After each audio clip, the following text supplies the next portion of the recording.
आदियारम् प्रणो अध्यायानम् नमो लोये सवसागु शुद्धात्मानमनेकान्तम् शासनकम् मङ्गलम् वन्दे सन्दष्टिसिद्ध्यर्थम् सन्दष्टयप्रकाशकम् मङ्गलम् भगवान् वीरो मङ्गलम् गौतम मङ्गलम् कुन्दकुन्दार्यो जयन्तमूर्तिमङ्गलम् सर्वमंगल मांगल्यम सर्वकल्याणकारकम प्रधानम सर्वधर्माणां जैनम जयतु नमः समय साराय स्वानुभूत्या चकास्ते चित्स्वभावाय भावाय सर्वभावान्तरक्षिते नमः श्री वर्धमानाय निर्धूत कलिलाग्ने सालोकानां त्रिलोकानां यद्विद्या दर्पणाय हर अनीत कुमरण हरो करो जो ज्ञान अखंड मोको नित भूषित करो शास्त्र जो रत्न करण।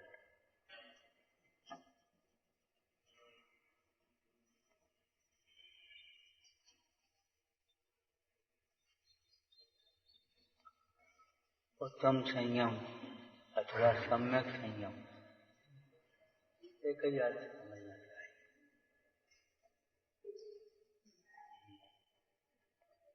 संयमन अर्थात नियंत्रण। नियंत्रण संयम अर्थात नियंत्रण में रहना, नियंत्रित करना। ये चरणन योग की शैली है, करना। लेकिन किसे नियंत्रित करो? इसको आप अंग्रेजी में कंट्रोल, किस पे कंट्रोल करना चाहते हैं?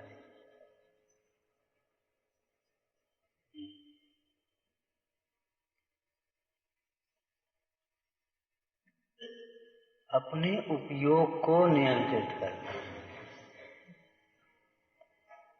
सवेरे चर्चा की थी, उपयोग भावेंद्रिय, लब्ध उपयोगो भावेंद्रिय। तो इंद्रियों को नियंत्रित करना मतलब अपने उपयोग को नियंत्रित करना।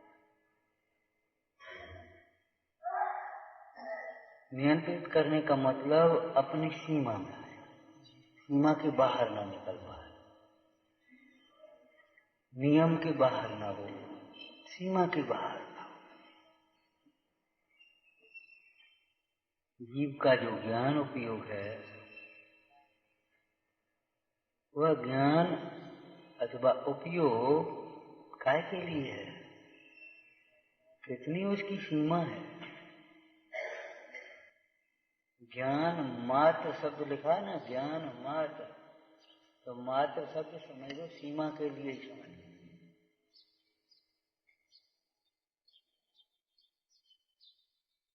ज्ञान ज्ञान रूप ही रहता है। ज्ञान कभी ज्ञान रूप को छोड़ करके जड़ रूप नहीं होता। ज्ञान ज्ञेयों को जानते हुए भी कोई ज्ञेय रूप नहीं हो जाता। ज्ञान ज्ञेयों को जानने के लिए ज्ञेयों में जाता नहीं है और ज्ञेयों को बुलाता नहीं है। सात सिद्धिपाय के मंगलाचरण की टीका में पंडित सुदास के नाम टोटरमल जी ने इस विषय को स्पष्ट किया। तज्जयत परम ज्योति आया ना, ज्योति ज्ञान ज्योति के अर्थ में है। वहां चर्चा की कि देखो, दर्पण कोई ये नहीं कहता पदार्थों से तुम हमारे में झलको, पदार्थ भी नहीं कहते हमें झलकाओ। पदार्थों के पास दर्पण नहीं आता, दर्पण पदार्थों को बुलाता नहीं। ये दर्पण का एक ऐसा ही स्वभाव है कि उसमें पदार्थ भिन्न रहते हुए भी प्रतिभाषित होते हैं। इसीलिए परमार्थी कहते हैं कि देखो, दर्पण में जो झलकता है वह पदार्थ नहीं है, वह तो दर्पण की ही स्वच्छता है। दर्पण में झलकते हुए पदार्थ पदार्थ नहीं है, वह दर्पण की ही स्वच्छता है। आत्मख्याति टीका में आचार्य अमृतचंद स्वामी ने कहा, देखो दर्पण की तो स्वच्छता है, उष्णता तो अग्नि की है, ऐसी आत्मा की तो ज्ञातता है। जो रागादिक भाव है ये कर्म के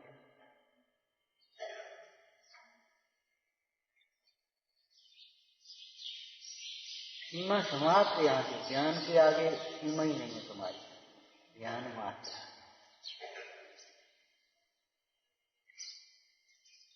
ज्ञान रूप ही अपने को अनुभव करना, बस यही संयम है। अपने को अंतर्दृष्टि पूर्वक ज्ञान रूप ही अनुभव करना, बस यही संयम समझ लेना चाहिए। संयम नहीं, उत्तम संयम है।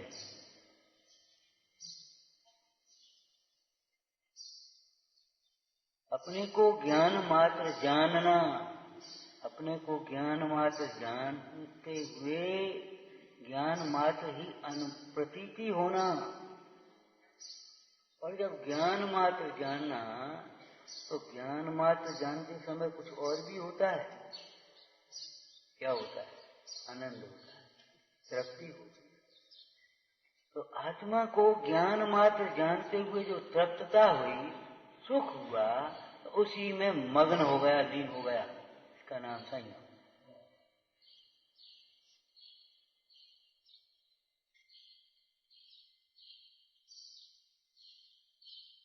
जितना रागादिक भाव असंयम, ज्ञाता मात्र ज्ञाता रूप रहना, ये संयम।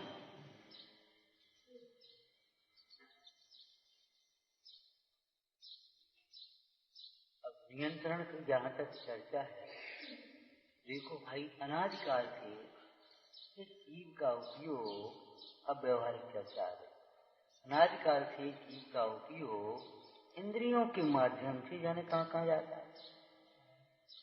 स्पर्शन इंद्रिय के माध्यम से नाना प्रकार के स्पर्शों में जाता है,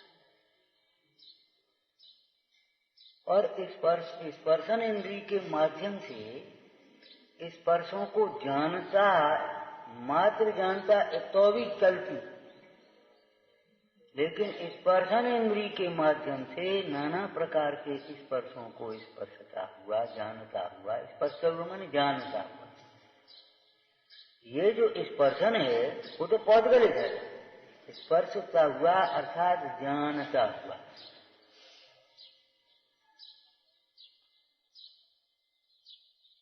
इष्ट अनिष्ट की कल्पना करता है, बड़ा सुंदर, ठंडी हवा का झोंका लगा, आनंद आ गया। ये असंयम। ज्ञान का उपयोग का इंद्रियों के माध्यम से विषयों में जाना या विषयों को विषय बनाना, विषयों को विषय बनाना, और अपने को जाने बिना पर को जानने जाएगा तो विकार तो होगा। मोह राग द्वेष हुए बिना नहीं रहेंगे, आप रोक नहीं सकते। बस इसका हो गया संयम। अब अपनी परिणति, अपना उपयोग बस वहीं रुक गया। स्पर्शन इंद्रिय के माध्यम से स्पर्श में नहीं गया, नाना प्रकार के स्पर्श। रसना इंद्रिय के माध्यम से नाना प्रकार के रसों में नहीं गया। यहां बैठो, बाहर क्या देख रहे, इधर देखो, और क्या सुन रहे, अपना काम करो। इस तरह की लौकिक में भाषाओं का प्रयोग होता है।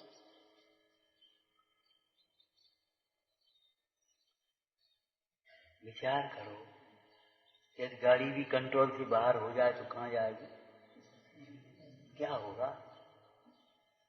कितनी सुरक्षा होगी। गाड़ी कंट्रोल से बाहर हो गई तो क्या होगा, बच्चे कंट्रोल से बाहर हो गए तो क्या होगा, घर से बाहर भेजे ये समझ लो पराई।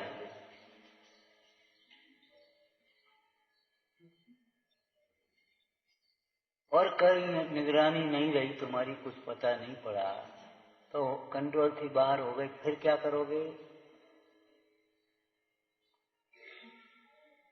कोमल पौधे को अगर अपने व्यवस्थित नहीं रखा और वो शाखा टेढ़ी हो गई, और अब इतनी मोटी टेढ़ी हो गई, अब क्या करोगे? अब तो टूटना है, सीधी तो होना नहीं, टूटना है। या तो हम सावधान हैं, अरे यहां भी सावधान नहीं है, देखी जाए, देखी क्या जाए भैया, आगे पुलिया टूटी है, देखेंगे, देखी जाए, देखी क्या जाएगी, लौटना पड़ेगा।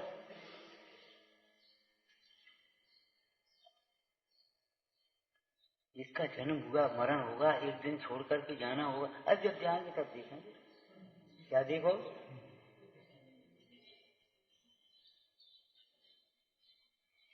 अहो आग आए जब झोपड़ी जरन लागी, कुआ के खुदाए तब कौन काज करे। जब शत्रु आक्रमण करने लगे तब अब सेना की भर्ती करो,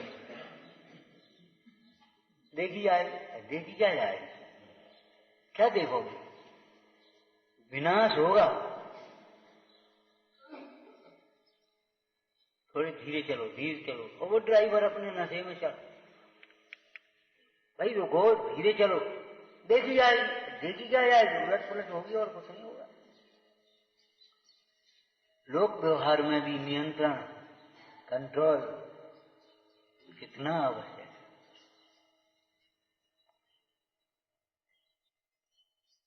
यहां तो अपनी परिणति को नियंत्रित करने की बात है।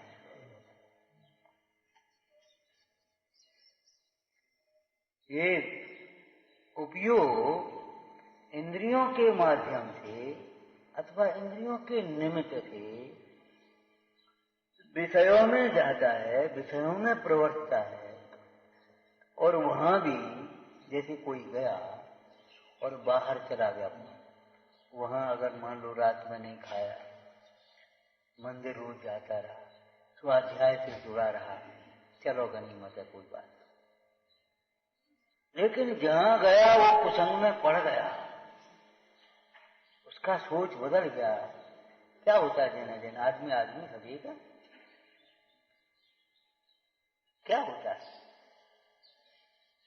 अरे जिंदगी हमें निभानी, पिताजी क्या करेंगे इसमें? पिताजी तो पुराने जमाने तो कहेंगे नहीं ये नहीं करना। अब बताओ, देखी जाएगी, क्या देखोगे फिर?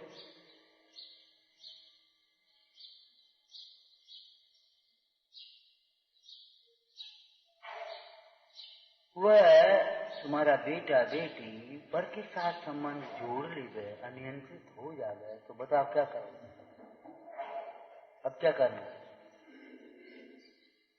ऐसे जो परिणति बाहर हो गई, अगर मान लो वो अपने को ज्ञायक रूप देखती रहती तो गुंजाइश थी, ज्ञाता बनी रहती तो भी गुंजाइश थी, लेकिन वह उसकी बस की बात नहीं।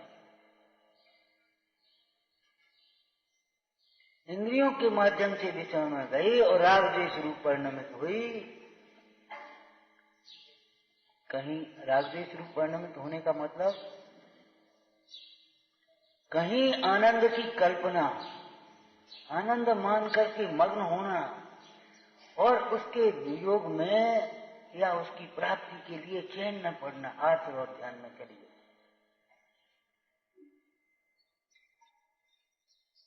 जबकि चली कहीं नहीं गई, उपयोग उस समय भी उपयोग ही रूप रहा है,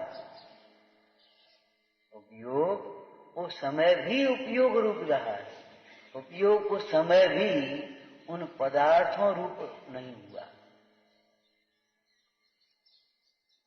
उस समय पर रूप अनुभव करना और अपनी कोई कल्पना करके आनंद मान लेना, ये तुम्हारी भूल है और कुछ नहीं।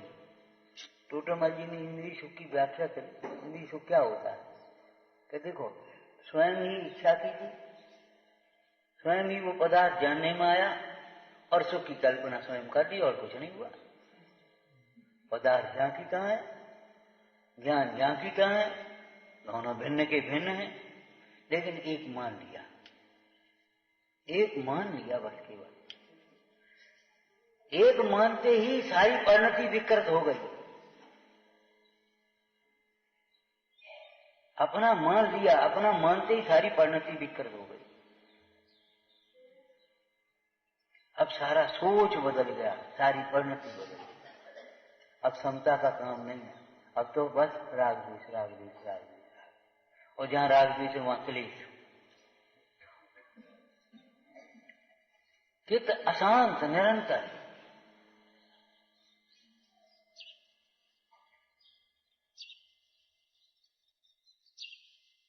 तो अनादिकाल से जीव की वृत्ति, उपयोग, परिणति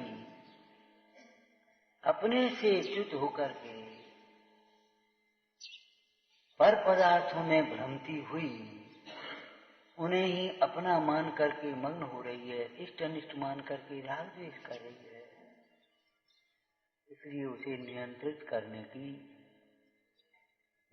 करने का उपदेश दिया। नहीं तो कुछ कहने की जरूरत ही नहीं। आत्मा, जो आत्मा अपने को आत्मा रूप अनुभव करे, उसे क्या कहें? कुछ कहने की बात ही नहीं। जो सही रास्ते चल रहा है उसे टोकने की कोई बात ही नहीं।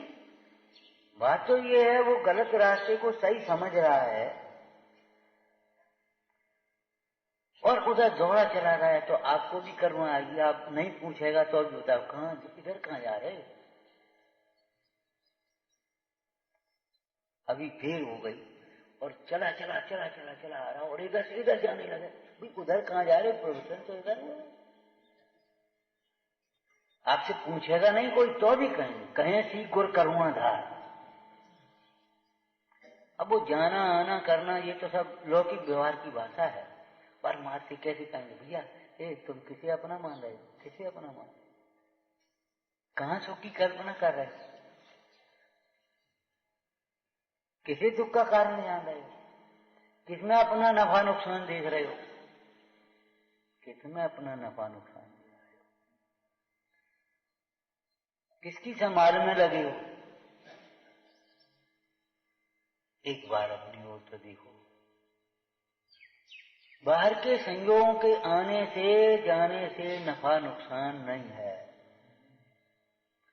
स्वरूप में कोई नफा नुकसान कभी होता नहीं है। परिणति में देखे जाए तो जो परिणति में कसायक भाव उत्पन्न हुए, बस ये नुकसान कर दिया।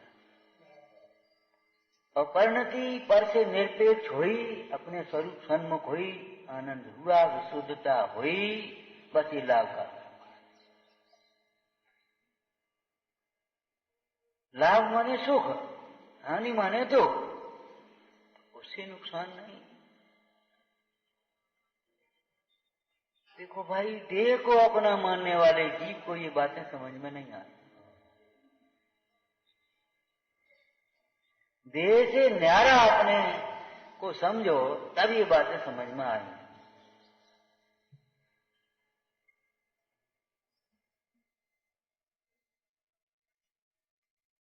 सम्यक दर्शन संयम का मूल है। संयम सुख का साक्षात कारण है।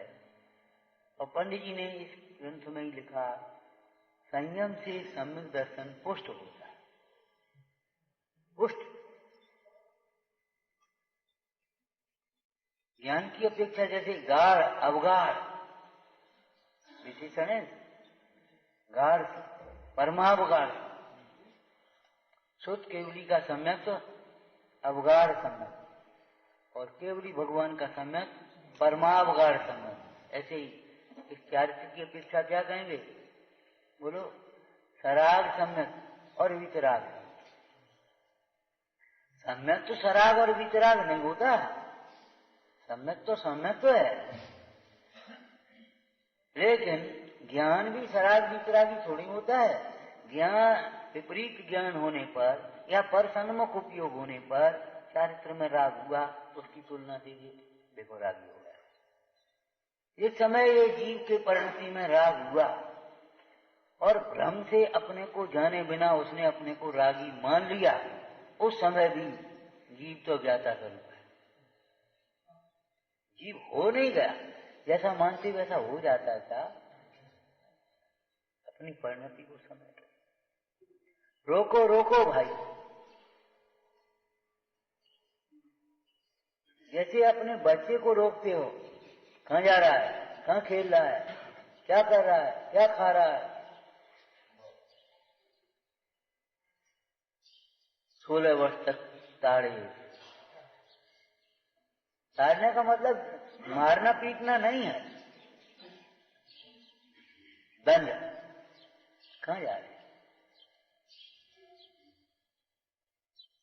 कल से देर में आएगा तो रोटी नहीं मिलेगी। मतलब आज देगी ये नहीं कह रहे, आज नहीं मानता दूध पी ले चल छुट्टी, कल से नहीं मिलेगा, कुछ नहीं मिलेगा, कुछ नहीं मिलेगा, देर हो। बच्चे को बच्चे की भाषा में समझा दिया है, लेकिन दूध पीना कोई उपदेश नहीं है, विधेय नहीं है, छूट नहीं है उसको।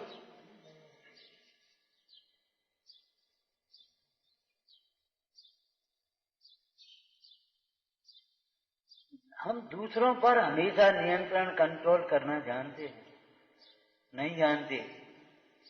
दूसरों पर भी नियंत्रण कंट्रोल या सुधार दूसरों का, सुनो भाई, तुम्हारा पुण्य हो, उसकी भली होनार हो, उसकी पात्रता हो, उसकी विनय हो, विशुद्धि हो, पुरुषार्थ हो, उस समय उसका कार्य बन जाए तो बन जाए, तुम नहीं कर पाओ। अपनी परिणति को समेटो, अपनी परिणति को। कैसे? बुद्धिपूर्वक। कैसे? सुंदर सा शब्द बोलो, बहुत प्रसिद्ध है अपन लोगों के बीच में, तत्व विचार के बल से।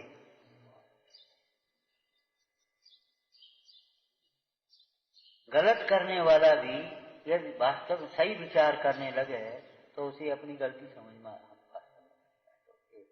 तो काम तो गलत।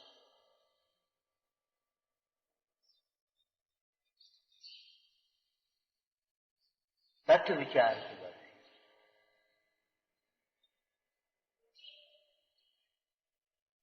छेडाला में चौथी ढाल में सम्यक ज्ञान की चर्चा है, साथ साथ श्रावक के व्रतों की देश चारित्र की भी चर्चा है। छठवीं ढाल में मुनिराजों के सकल चारित्र की और फिर अंत में वो धारा प्रवाह स्वरूपाचरण की जो चर्चा है वो आई। छेडाला महान ग्रंथ समझो, निगोद से लेकर के मोक्ष तक की चर्चा है। छेडाला कहाँ से शुरू हुई? काल अनंत निगोद मजा, और कहाँ तक? मोक्ष तक। तो हम ये कह रहे, श्रावक की चर्चा चौथी ढाल और मंडाल की चर्चा छठवीं ढाल। इस श्रावक को मुनि बनाने वाला है कौन, ये पूछ रहे हैं। पांचवीं ढाल।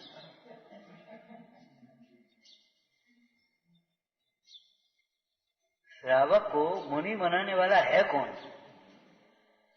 इन 12 भावनाओं का चिंतन।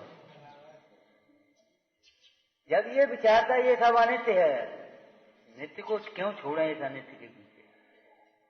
ये सब अशरण है, काम नहीं आएंगे, शरण नहीं होंगे, दुख से बचाने में समर्थ नहीं होंगे। इनके लक्ष्य से, चाहे परिवार के लक्ष्य से हो, चाहे समाज के लक्ष्य से हो, चाहे शरीर के लक्ष्य से हो, जो पाप परिणाम करता है उसका फल अकेले भोगना होगा, अकेले भोगना होगा। वे पंक्तियां याद होंगी आपको, बार बार सुना देते हम। जो संपत्ति करे इकट्ठी उसको सब ही भोगेंगे, और फल पापों का पाने को सब तुझे अकेला।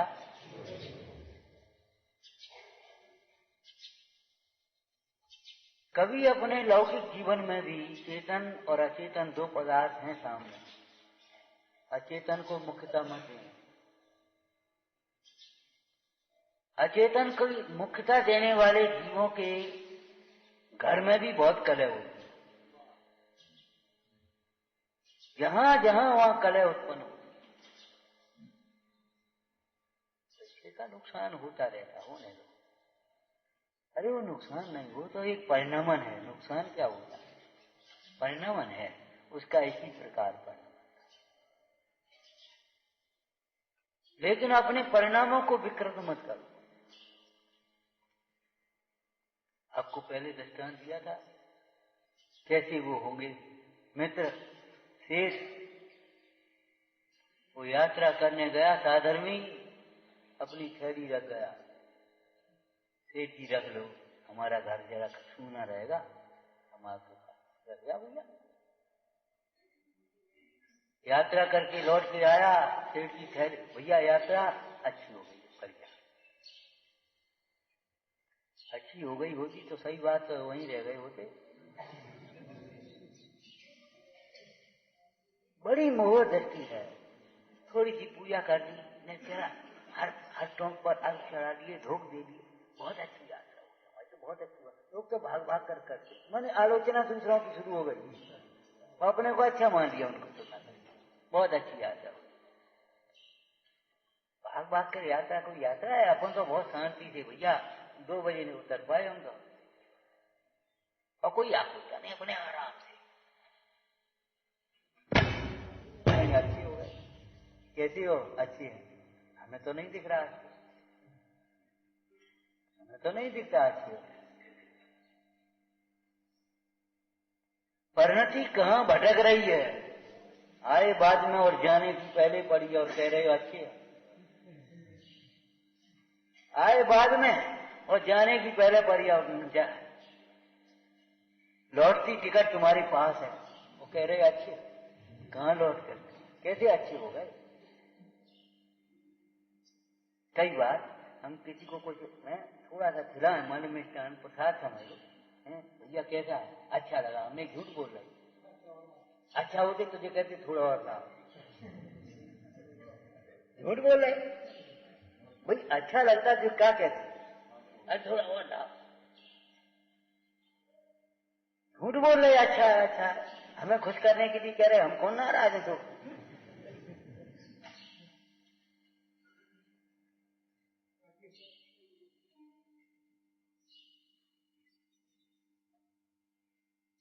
विचार तो करो, वे महापुरुष, वे परम पुरुष जो उनकी आज हम पूजा कर रहे हैं, गए लौट के तो फिर नहीं आए,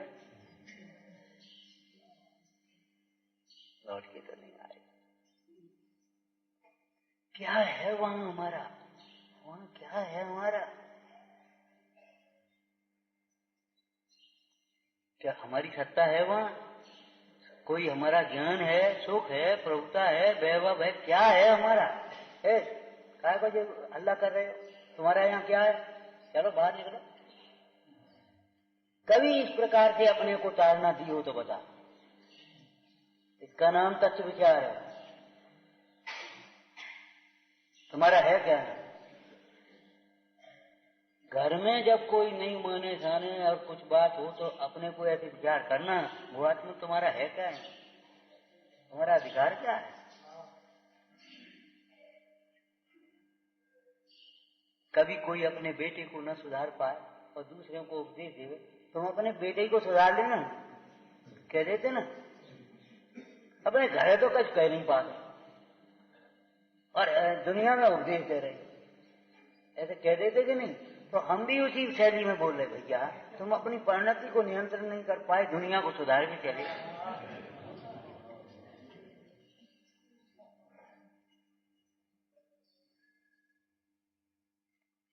क्या कहें भाई?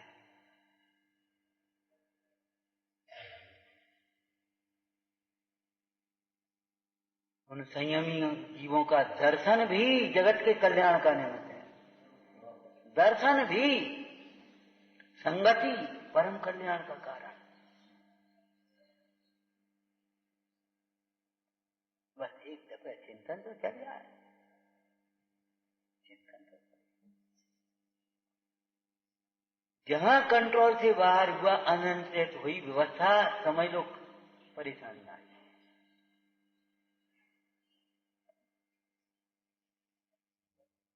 बिना ब्रेक की गाड़ी है ये, असंयमित जीवन बिना ब्रेक की गाड़ी।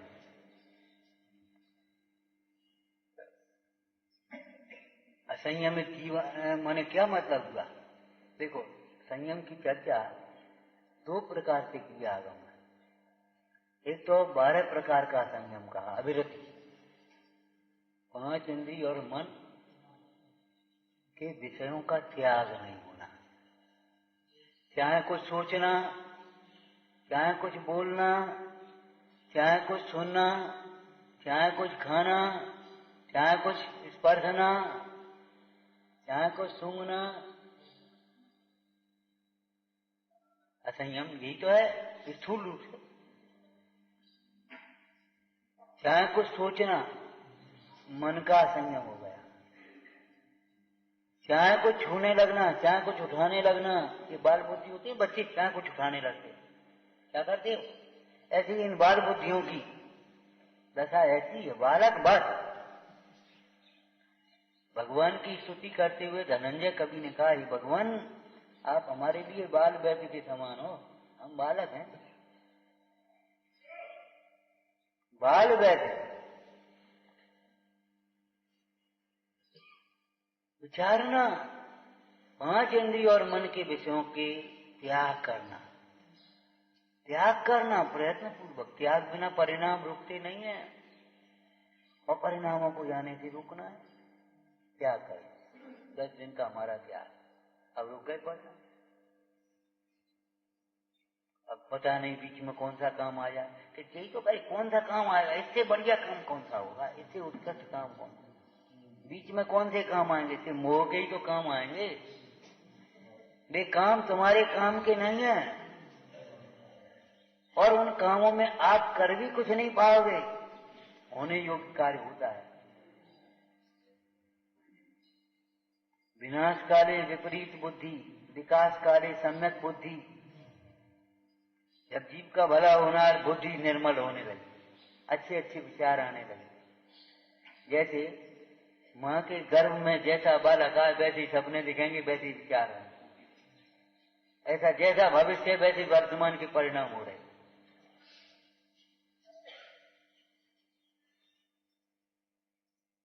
त्रियंच गति में जाने की जब तैयारी होती है, तब वो घास फूसें अच्छी लगती हैं। पेट भरने के बाद भी लाओ, जरा मुंह चलाते रहो, हर समय अच्छा लगता है, सुख लगता है। फिर जाने मिला कि नहीं मिला, जो कुछ खा पा तो खा पी ले। नरगति जाने की तैयारी, इनको ऐसा भाव लगता है, ऐसा लगता है मिला नहीं मिला, कि नहीं मिलेगा, नहीं मिलेगा। अरे मिला मिले, मिला के ना मिला ये सोचते क्यों? हमें अनंत काल तक नहीं चाहिए, हमें चाहिए ही नहीं। वो मिलने और न मिलने की बात क्या है?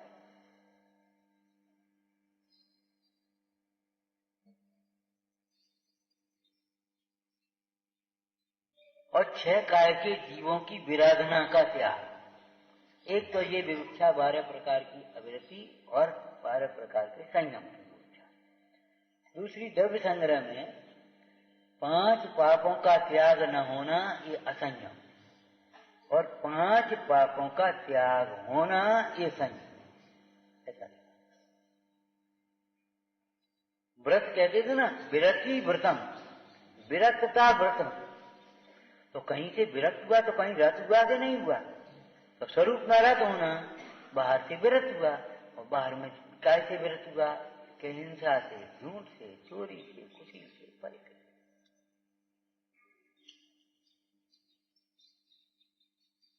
अपनी परिणति को रोकना, काय में, काय से रोकना? हिंसा से, झूठ से।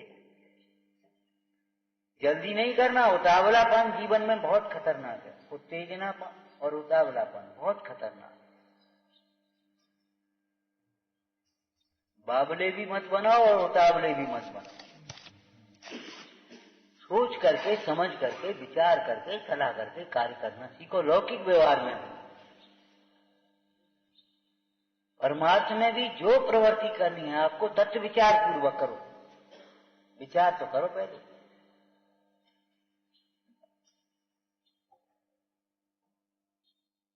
इन परिणामों का क्या फल होगा? इन परिणामों का क्या फल होगा? तो सेठ जी पूछने लगे यात्रा कैसी? बोले भैया वो सेठ जी अच्छी हो गई और वो हमारी थैली हाँ ले जा। उसके मन में जाने क्या आ गया, गिन तो लें, गिन तो लें। गिनी तो उसमें 5 कम थी। सोचने लगा बताओ, न गिनती तो बड़े बड़े आदमियों की कुछ पता नहीं पड़ता, किसका भरोसा करें? अरे आगम कह रहा है किसी का भरोसा मत करो, अपने स्वभाव का भरोसा करो और वीतरागियों का भरोसा करो, पंच परमेश्वरियों का। वास्तव में संयोग कोई भरोसा करने लायक है ही नहीं, और बिना निर्णय के भरोसा तो बहुत बेकार। ज्ञान बिना का श्रद्धान अंधश्रद्धान है। निर्णय करो पहले, तब भरोसा करो।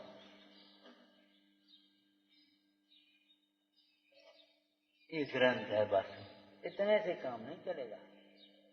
इसके लेखक कौन है?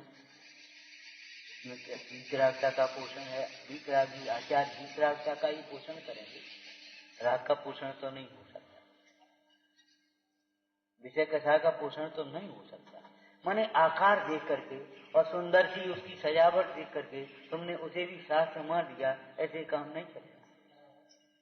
निर्णय करो। निर्णय कैसे करें? लक्षण से। लक्षण से लक्ष्य को पहचानो। देव का लक्षण है, गुरु का लक्षण है, शास्त्र का लक्षण है, बस इतना ही। अरे सुख का भी एक लक्षण है, दुख का भी एक लक्षण है, आत्मा का लक्षण है, अनात्मा का लक्षण है, आश्रव का लक्षण है, संबर का लक्षण। लक्षण है कि नहीं है? लक्षण से निर्णय करो।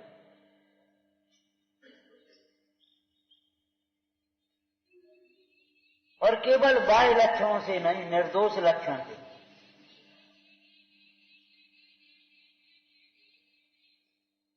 पिताजी धर्मात्मा है तो जरूरी नहीं है पुत्र भी धर्मात्मा हो। पिताजी धर्मात्मा है तो जरूरी नहीं है पुत्र भी धर्मात्मा हो।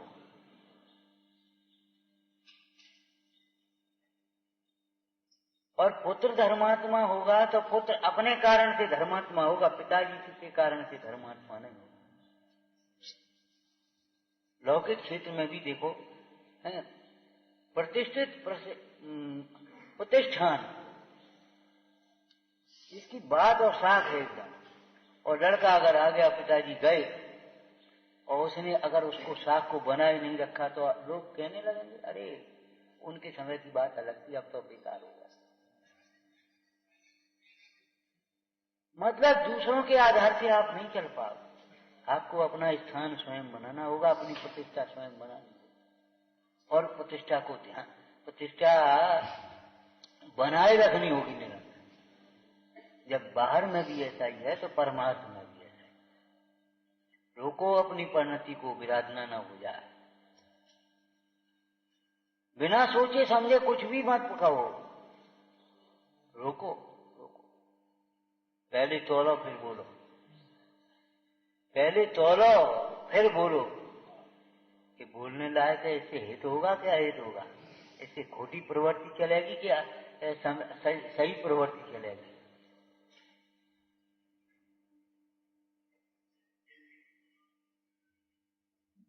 चोरी करने से देखा कोई के पापानुबंधी पुण्य का उदय था और नाना प्रकार की चोरी करता था, और पापानुबंधी पुण्य के उदय में तमाम संपदा और पद प्रतिष्ठा मिल रही थी। अपनी परिणति जाने लगेगी मोह से, अरे सभी तो कर रहे, अपने को क्या हो गया? रुको उसको, रोको रोको, निर्णय करो।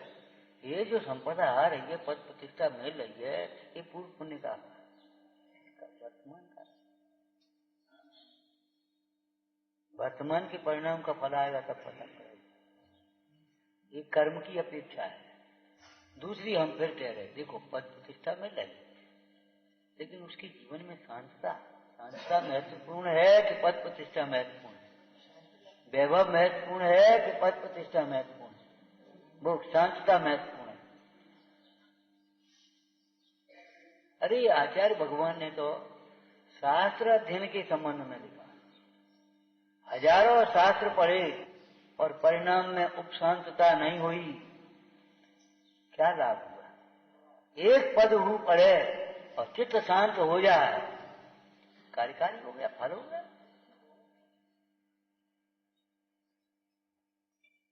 जीव का प्रयोजन तो सुख है, जिससे सुख हो वह हमारे लिए कार्यकारी है।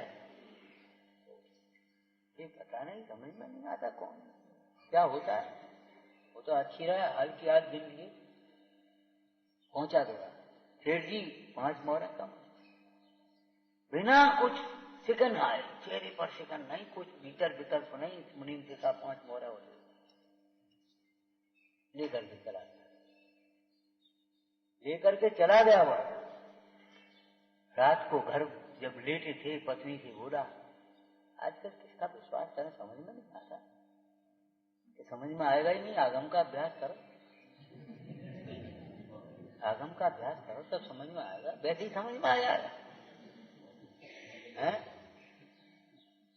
बोले भैया क्या, कि वो 5 मोहरें कम थी, वो तो हमने हाल की हाल गिन ले आए, उन्होंने भी दे दी, अगर नहीं ली होती तो क्यों दे दी?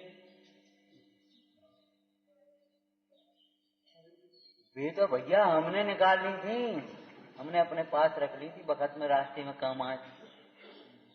वो तो बहुत गलत हो गया, मिथ्या दोषारोपण लगाया हमने, बेकार है हमारी पर। गया सेठ जी, बहुत बड़ी गलती हो गई, पांव पकड़िया, बोलेगा क्या? मानो कुछ हुआ ही नहीं हो, नैष्किंचित।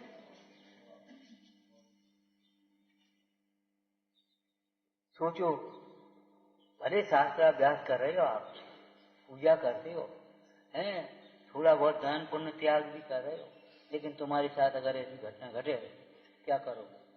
क्या हमको बेईमान समझ लिया? चला रहे हैं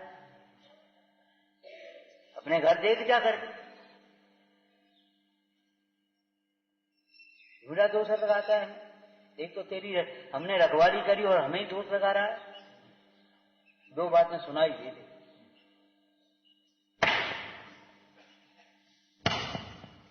संयम किसका नाम है? मन का संयम, वचन का संयम, काया का संयम।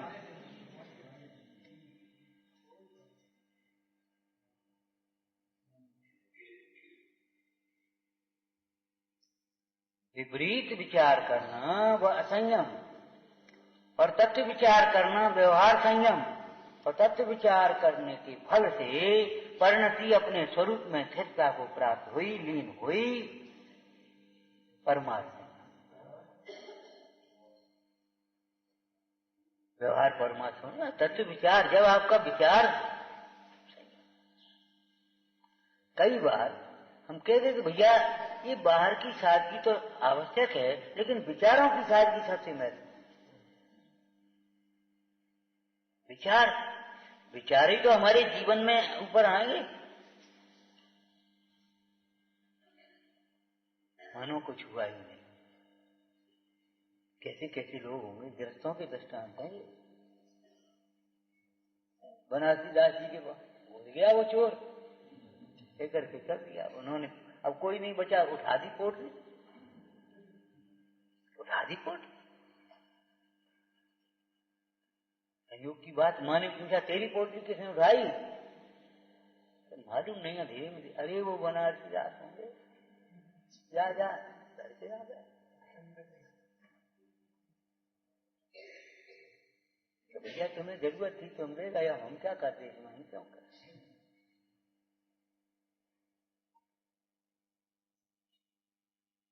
मतलब ये है, पापों में जाती हुई प्रवृत्ति को रोकना। रोकना कैसे रोकोगे? प्रतिज्ञा, ज्ञानान योग पद्धति तो प्रतिज्ञा कराए।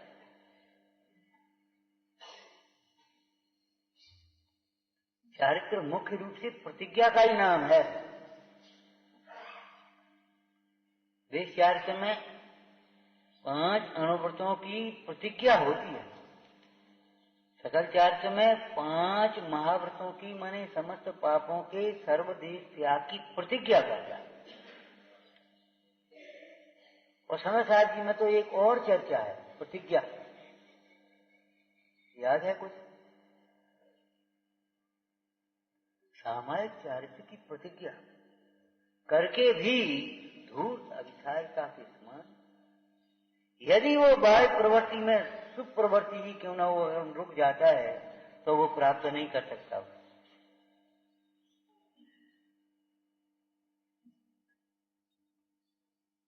प्रतिज्ञा लिए बिना परिणाम नहीं रुकते, इसलिए प्रतिज्ञा का नाम संयम समझना चाहिए। उदय प्रतिज्ञा को भयो प्रतिमाता को नाम, ऐसा होती।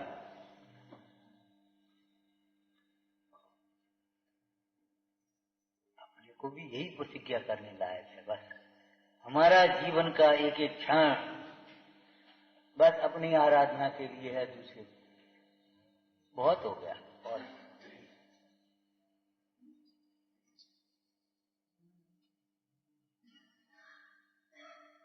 निरंतर सुखी रहना है कि घंटे 2 घंटे सुखी रहना है? कि निरंतर? तो निरंतर सुखी रहना है तो निरंतर ज्ञानाभ्यास ज्ञानानुभूति चाहिए। ऐसे नहीं है कि आज अपने खा लिया और बस वो चलती रहेगी जिंदगी भर। ये तो उपचार के कथन है, एक समय की कमाई तू अनंत काल खाएगा। लेकिन एक समय की कमाई अनंत काल खाने की बात नहीं है, एक एक समय की कमाई एक एक साल की। जो परिणाम उत्पन्न हुआ उसका भोगन वेदन, जो परिणाम उत्पन्न हुआ उसका वेदन, नया नया परिणाम और नया नया वेदन।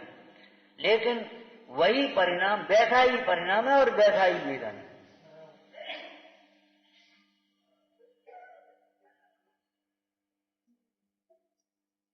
वीतराग धारा प्रवाह रूप है, इसलिए आनंद भी धारा प्रवाह रूप है।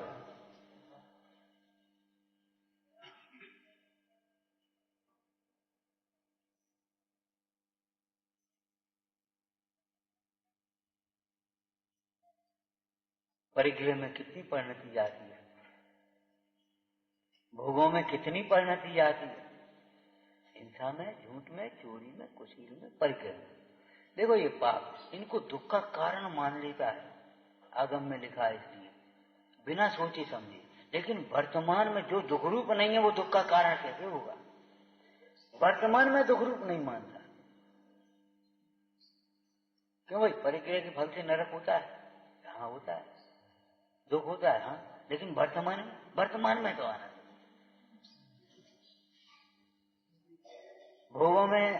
भोगों के फल से दुख होता है।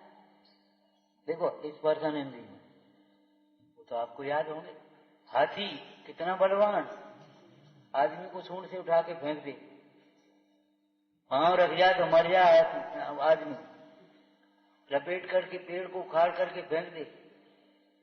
लेकिन वह हाथी मनुष्य के बंधन में आकर के कष्ट सह रहा है,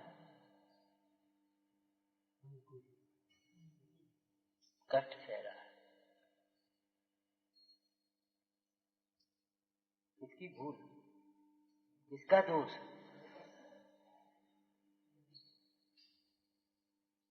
विचार करो। वो मछली पानी में और उसको पकड़ कौन रहा है? जमीन में रहने वाला आदमी। आकाश में उड़ने वाले पक्षी पकड़ कौन रहा है? जमीन पर चलने वाला जिसको आकाश में नहीं उड़ सकता वो आदमी पकड़ रहा है। अरे वो अपनी भूल से पकड़ा जा रहा है।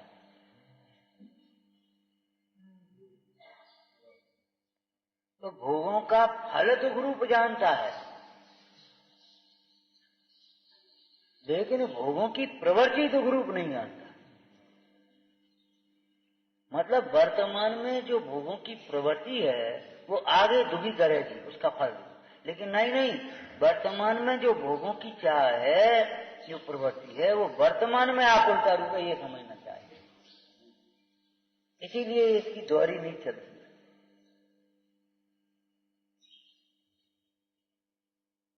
वर्तमान में दुख रूप नहीं मानता। जैसे किसी से पूछें देवगति में क्या दुख है, तो वहां भी मरना पड़ता है। अरे जब मरना पड़ेगा उस समय उतनी देर के लिए दुख मान लें, लेकिन सारा जीवन तो आनंदमय है कि नहीं है? क्या नहीं? निरंतर चाह दाव में जल रहा है।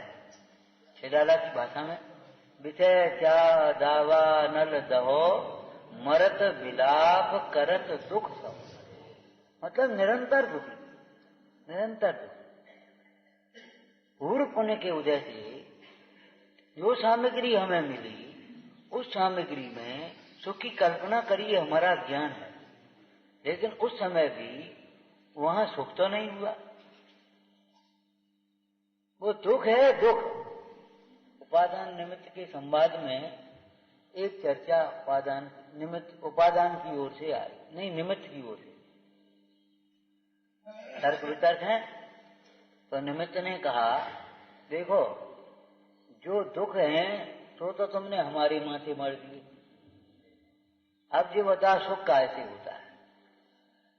उसका सीधा लक्ष्य कहां था? इंद्रिय सुख की ओर। सुख कैसे होता है?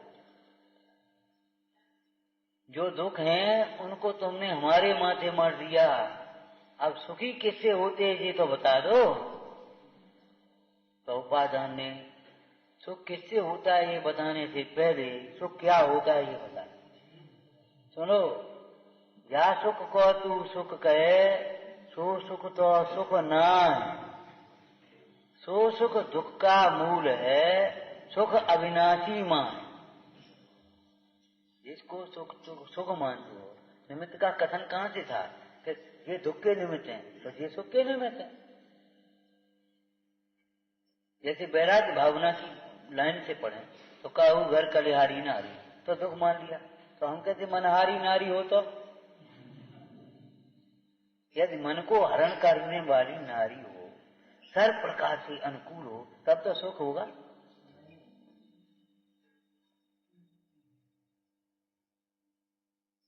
ये तो स्थूल कथन है, स्थूल जीवों को समझाने के लिए है, लेकिन सच बताओ है वो मनहारी नारी, मन को हरण करने वाली नारी, वो भी तो तेरे लिए दुख रूप है, राग का निमित्त है। वो द्वेष का निमित्त है तो ये राग का निमित्त है। और राग द्वेष दोनों कैसे हैं?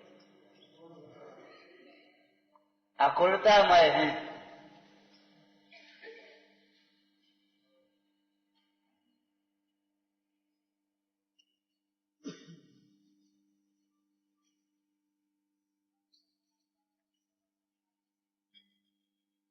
व्यापार में नुकसान हुआ तब तो तुमने माना नुकसान हुआ, और लाभ हुआ तब लगता है नुकसान हुआ। पहले कोई चर्चा की थी पहली बार, याद है? देखो अब की तो बड़ी प्रसन्नता है, अपने अहम भाव से सीना तान करके कह रहा है अब की तो इतना बढ़िया सीजन चला, 6 महीने में कम से कम 20 लाख रुपए कमाए होंगे, 50 लाख कमाए होंगे। अरे भैया अंतर्मूर्ति में केवल ज्ञान होता है, समुद्र की लक्ष्मी होती, कैसी बात सोचता पागल। उस 20 लाख 50 लाख के पीछे तूने 6 महीने कमा दिए, ये नुकसान नहीं लगता?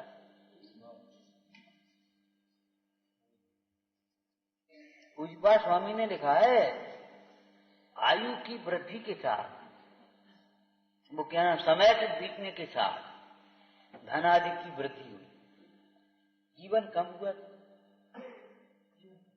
जीवन तो कम हो गया, धन आदि की वृद्धि हो गई, संयोग की वृद्धि हो गई, दुकान एक की 2 हो गई, मकान 1 मंजिल का 3 मंजिल बन गया, कोई बात नहीं, बाद बाकी सब बढ़ गया, लेकिन आयु घट गई कि नहीं घट गई ये बताओ। और हर्ष मान रहा है, आयु के घटने से हर्ष मान रहा है।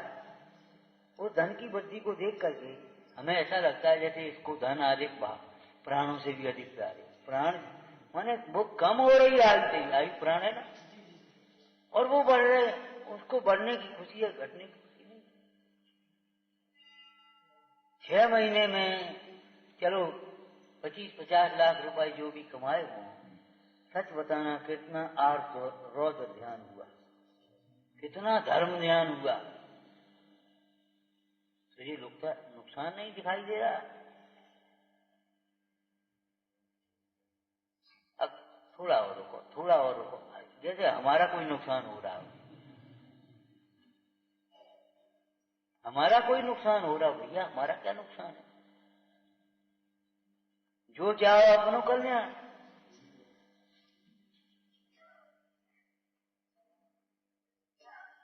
भगवंतों के दर्शन की बात हो, अपने स्वरूप के दर्शन के लिए ही अंदर मुड़ना चाहिए, बाद बाकी लौटने की बात ही नहीं कही।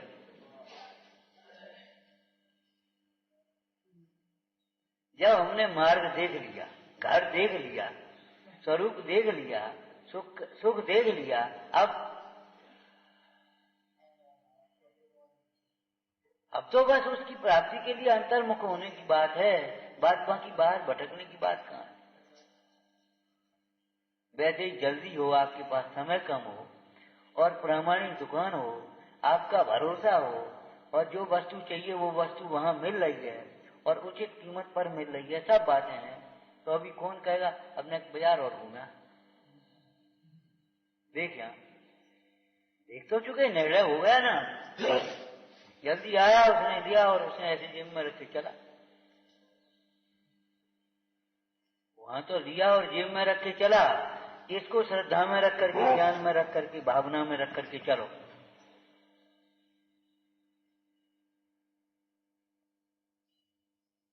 संयम कोई शरीर की क्रिया का नाम नहीं है। विषयों में प्रवृत्ति न होने मात्र का नाम भी संयम नहीं है। स्वरूप में प्रवृत्ति होने का नाम संयम है। वहां से नाप आती है। और बाहर में देखो तो त्याग का नाम संयम है, प्रतिज्ञा का नाम संयम। इसीलिए आपने चर्चा सुनी भी होगी, पढ़ी भी होगी। देव गति के देव और विशेष रूप से ऊपर के देव, पंच इंद्रिय के विषयों की प्रवृत्ति कितनी कम, कितनी कम। सर्वार्थ सिद्धि के देव भगवान के पंच कल्याणक भी देखने नहीं आए, और तो कहा देवांगनाएं वहां है नहीं, मुंह झूठा होता नहीं, कंठ से अमृत झर गया, बस खत्म हो। और वो भी कितने वर्षों तक कुछ नहीं, निरंतर सच चर्चा करे और कछु काम नहीं। ये ऐसो वो ऐसो, बाको का भाव, जाको का भाव, कोई विकल्प नहीं, सच चर्चा। और वहां भी असंयम गुण था। ये क्या मतलब हुआ? वहां भी असंयम गुण स्थान, असंयम। और यहाँ श्रावक जो अपना व्यापार भी कर रहा है, घर गृहस्थी में रह रहा है और पंच अनुभूतों के, वो पंच पापों के एक देश त्याग की प्रतिज्ञा है, अपने स्वरूप की भावना भाते भाते दोष भी लगता है, राग भी आता है, उसका निंदा करा करता, उसको संयम कर दिया। दिन में एक बार खा रहा, 2 बार खा रहा, उसको संयम। और वहां वर्षों तक खाने पीने की कोई बात नहीं, वहां संयम। ये क्या मतलब हुआ? सोचना चाहिए। संयम किसका नाम? नियंत्रित, नियंत्रण किसका? नियंत्रण कहाँ? नियंत्रण कितना? नियंत्रण अपनी परिणति, अपनी सीमा तक रही बात। अपने आनंद को बेचता बेचता तृप्त हुआ, अतीन्द्रिय आनंद में तृप्त होता है, तब ये जीव को इंद्रिय विषयों की अभिलाषा नहीं हो। और अतीन्द्रिय आनंद की बात तो अलौकिक है। हम ये पूछते, अभी आप यहाँ बैठे, अपन बैठे हैं, सुन रहे हैं, और मान लो एक रस आ रहा है, बाहर का ही सही है, रस आ रहा है, वो तो अभिलाषा है, कुछ याद आ रही किसी की? 2 घड़ी लगी है, कहीं उपयोग जा रहा है, घर की याद आ रही, भूख लग रही है, प्यास लग रही है, इधर देख रहे हो, ये सुन रहे हो क्या हो रहा है? कुछ नहीं। तो संयम तो है कि नहीं? अरे नहीं, अभी त्याग तो त्याग करके कहां बैठे?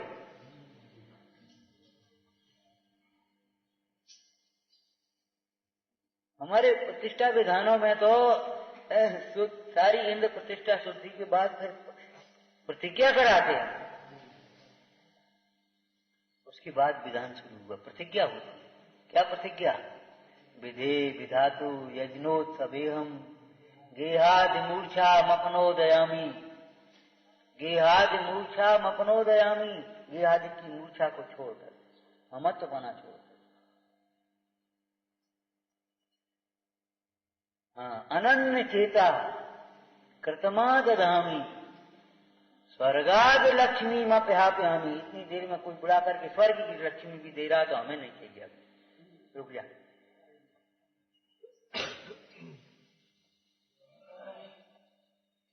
ठीक है, बिना त्याग के भी प्रवृत्ति के समय में असंयम विशेष है, प्रवृत्ति नहीं है, असंयम मन है। सामान्य जीव उसे असंयम नहीं कह पाते, नहीं समझ पाते, लेकिन है अभी असंयम। वो धारा चल रही है बड़ा।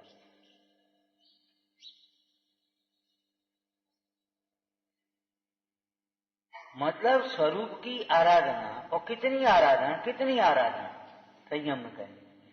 इतनी आराधना, इतनी पवित्रता हो गई कि उसके साथ 5 पापों का एक देश त्याग हुआ, तब देश संयम चला। और उस स्वरूप की निर्मलता विशुद्धता के बिना 5 पापों का देखा देखी या आगम से पढ़ करके अरे हम त्याग भी कर देंगे तो कथाएं मन तो होंगी, लेकिन अभी हम उसे संयम नहीं कहेंगे, परमार्थ संयम, उत्तम संयम नहीं कहेंगे। स्वरूप की भावना भाते भाते, अंतर की तृप्ति बढ़ते बढ़ते, जब 5 पापों का सर्वदेश त्याग हो गया, मन वचन काया से कृत कार्य की अनुमोदना से, तब उसे सकल संयम कहेंगे।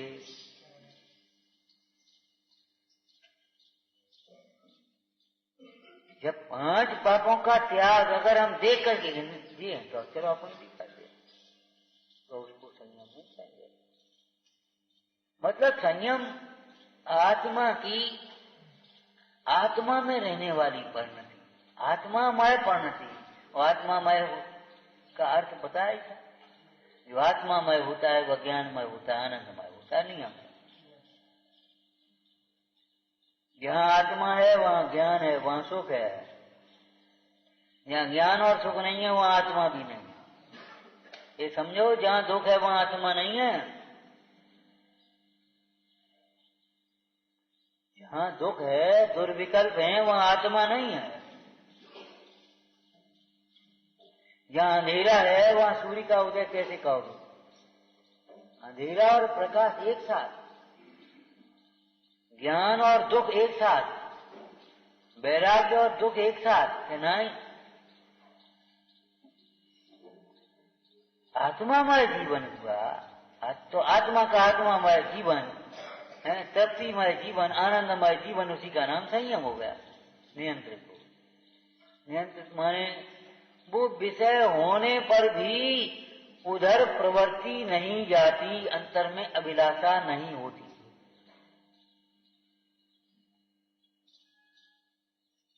सामने चुप चाहे कुछ भी हो, देखने की अभिलाषा नहीं होती। कान में जो कुछ है सुनने की अभिलाषा नहीं है एक बात, और दिखने में आ जाए तो भी उधर विकल्प नहीं है, इस तरह की कल्पना नहीं है, राग देश नहीं, आकुलता। हम इसको 2 बातें कह रहे हैं, एक तो जानने की आकुलता नहीं और एक जानने पर आकुलता नहीं। जानते समय भी कोई आकुलता नहीं है। असंयम में क्या है? पहले तो जानने की आकुलता, विषय ग्रहण की अभिलाषा, और दूसरा नंबर पे उस विषय का जैसे ही ज्ञान हुआ अब क्या अभिलाषा हो गई, उसे अपने अनुकूल, इच्छा के अनुकूल परिणमाने की। जैसे हमने देखा आ रहा, बस आओ आओ आओ, यहाँ आ जाओ, यहाँ आ जाओ, हटो हटो, ये अभिलाषा खड़ी हो गई। पहले तो जानने की अभिलाषा, और जानते ही उसे प्राप्त करने की अभिलाषा तो हो गई, उसके अनुकूल, उसे अपने अनुकूल परिणमाने, प्राप्ति करना नहीं। अगर उसमें कोई अनिष्ट की कल्पना है तो उसे हटाने की अभिलाषा। ये सब असंयम प्रवृत्ति है। जानने की भी अभिलाषा नहीं और जानते समय भी कोई आकुलता नहीं, और जानने के बाद भी फिर कोई आकुलता नहीं, उसको याद कर करके रमता है। देखो संयमी की 3 दशाएं लिखी हैं गुरु स्थिति में, तीनों काल के। क्या? पूर्व भोग न, आगम वांछा है, पूर्व काल के भोगों की कोई याद नहीं, और भविष्य के लिए उनकी अभिलाषा नहीं, निदान नहीं। संगत के दुख से डरे, सुरत लगी से उमान, ते गुरु मेरे उर बसे। ते गुरु मेरे उर बसे, तो वे आकर के यहाँ ऐसे थोड़ी बस जाएंगे सदी से। ते गुरु मेरे उर बसे का अर्थ क्या होगा? आप जैसी अहिंसा हमारे भावों में, हमारे जीवन में, आप जैसा सत्य हमारे वाणी में, हमारे हृदय में सत्य धर्म और वाणी में सत्य वचन। हम बोलते हैं सामने हाल खड़ा, कुछ न कुछ हो जाता खटपट, और वे बोलते मुखचंद्र से अमृत है। हे गुरु मेरे उड़ बसे, इस भावना का अर्थ क्या है? वो अहिंसा हमारे हृदय में बस जाए, सत्य हमारे हृदय में बस जाए, अचौर्य, संयम, ब्रह्मचर्य और अपरिग्रहता हमारे हृदय में बस जाए।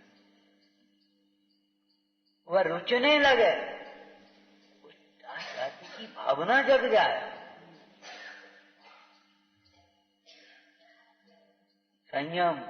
संयम की भावना। देखो, श्रावक को मुनराज बनाया किसने? आपको एक चर्चा की थी ना बीच में, 12 भावना। वो श्रावक अपने समस्त संयोगों को, समस्त परिग्रह को, चेतन अचेतन दोनों, अनित्य विचारता है, अशरण देखता है। जब अशरण दिखेगा तो भगेगा कहीं शरण की ओर, भावना रहेगी उसको।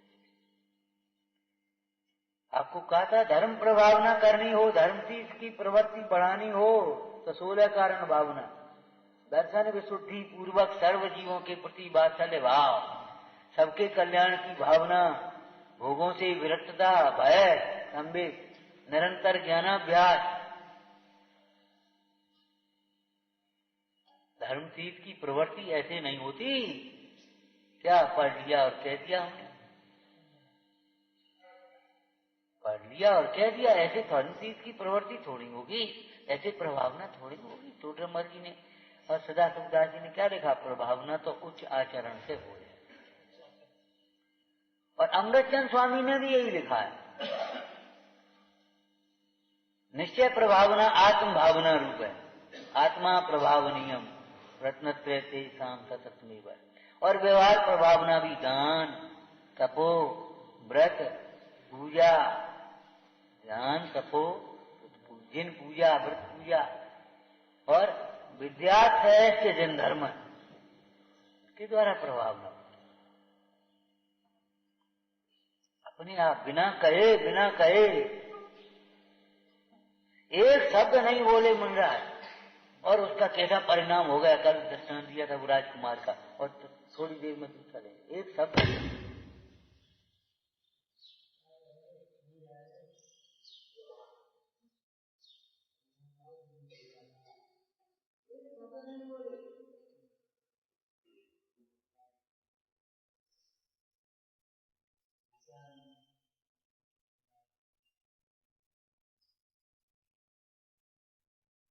शब्द भी बोले हो तो बोलो।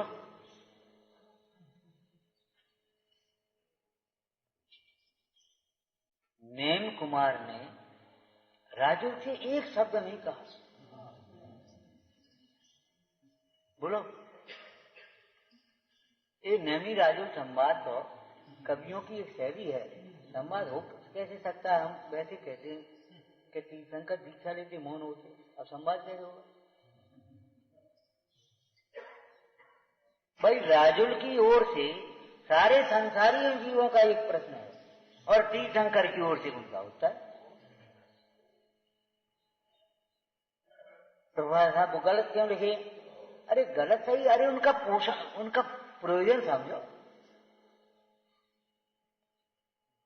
एक शब्द भी तो नहीं कहा जा, कहा हो तो वो स्वयं गजकुमार मुंडा राजकुमार, जिसने एक दिन पहले सगाई की थी, ने नाथ भगवान ने समोसण में एक शब्द भी कहाँ कहा। देवदूनी खेल रही थी और उनको समझ में आया।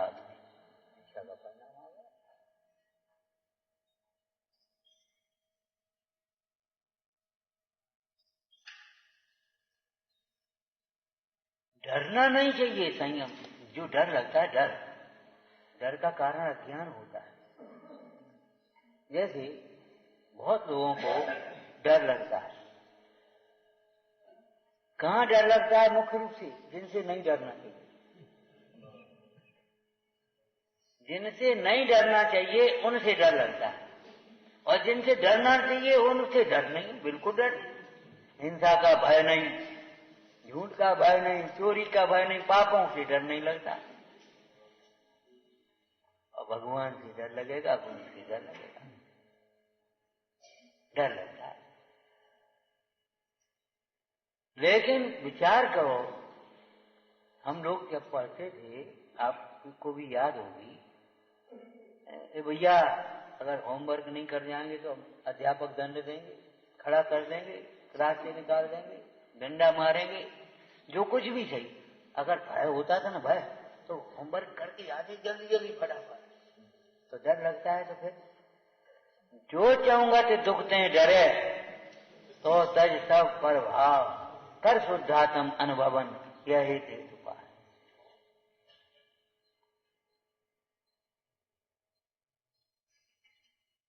तो 5 पापों के त्याग को संयम करेंगे। यहां समझ में आया ना? संयम बिना की तप को निरर्थक कहा। संयम बिना का तप भी निरर्थक है। संयम के बाद तप आएगा, कारण कार्य। तप, संयम के बिना तप हो कैसे गया? तप के दिन उपवास, आज की तुम्हारी भाषा का पहला तप अगर उपवास भी ले रहे हो, अनशन, तो उस दिन भी इंद्रियों का संयम होता है कि नहीं होता, बताओ? और इंद्रियों के उपवास तो आप कर लो और दिन भर अपने काम में लगे रहो, चाहे कुछ लड़ते रहो, बोलते रहो, खाते पीते रहो, नहाते धोते रहो अपने आराम से, बस रोटी मत खाओ अकेले, तो इसका नाम तो उपवास नहीं कर रहा है।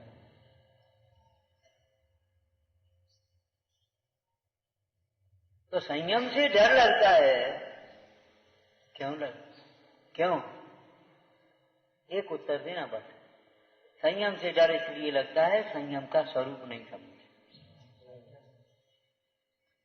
संयम का स्वरूप समझ में आ जाए तो संयम से डर लगना बंद हो जाए, संयम की भावना जग जाए।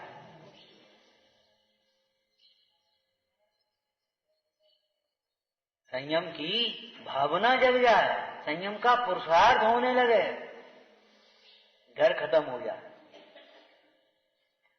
भोगों से डर नहीं लगता, इसलिए संयम से डर लगता। भोगों में सुख बुद्धि है, पापों में सुख बुद्धि है, परिग्रह में सुख बुद्धि है, इसलिए।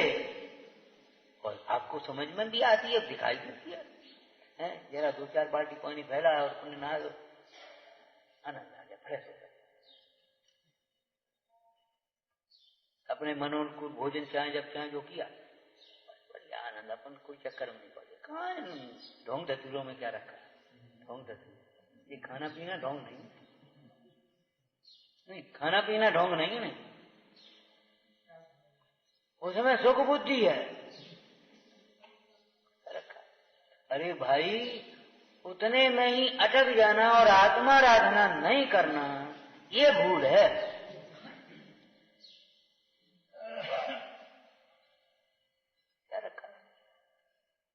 क्या रखा है? तो हम पूछते खाने पीने में क्या रखा है, इस परिग्रह में क्या रखा? हमें जवाब दो ना आप। बोलो इनमें क्या रखा है? जिसमें आपने सुख माना है उसमें क्या रखा है? जब सुख है क्या? सुख के कारण है, अपने हैं, अपने साथ रहने वाले हैं। जब इनमें कुछ नहीं रखा, जहां सर्वस्व दिखाई दे रहा है, तो आप फिर ऐसे क्यों करते हो? इनमें क्या रखा है? मंदिर में क्या रखा है? अपने परिणाम निर्मल होना चाहिए। जिसके परिणाम निर्मल होंगे वो ऐसी बातें नहीं करेगा, फिर कह रहेगा। तमाम शास्त्र पढ़ते रहो दिन भर, क्या रखा है इसमें शास्त्रों में? पढ़ते तो रहो, विकथा से बचोगे, समझ में आएगा तो रस आएगा, भावना जगेंगी। इनमें क्या रखा? अरे एक आत्मा को जानो, बाद में ये सब क्या रखा है इसमें? सच बताओ, आत्मा को जानते हुए ही रह रहे हो आप?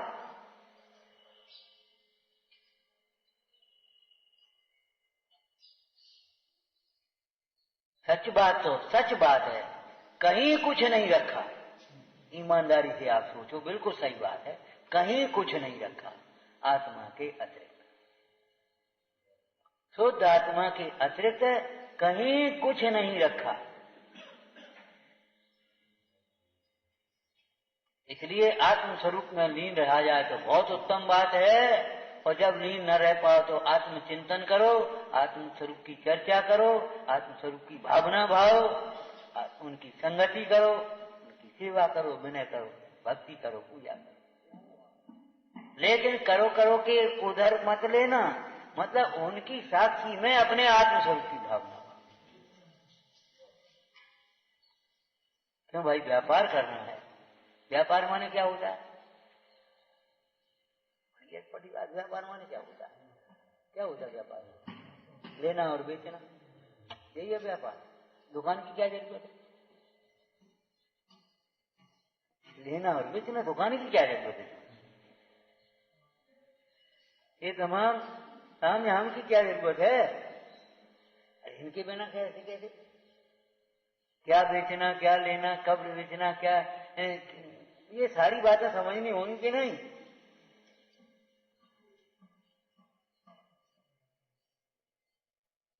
रत्नत्रय का व्यापार भी